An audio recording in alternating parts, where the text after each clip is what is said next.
A magnitude 4.0 earthquake occurred.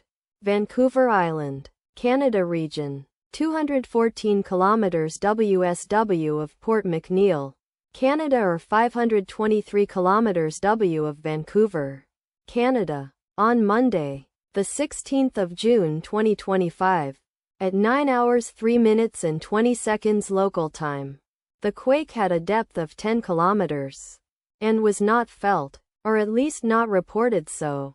Data source from EMSC. Did you feel it? Let us pray. May the earthquake that occurred not affect our brothers and sisters there. May the earthquake not happen again. And may God protect everyone. Amen.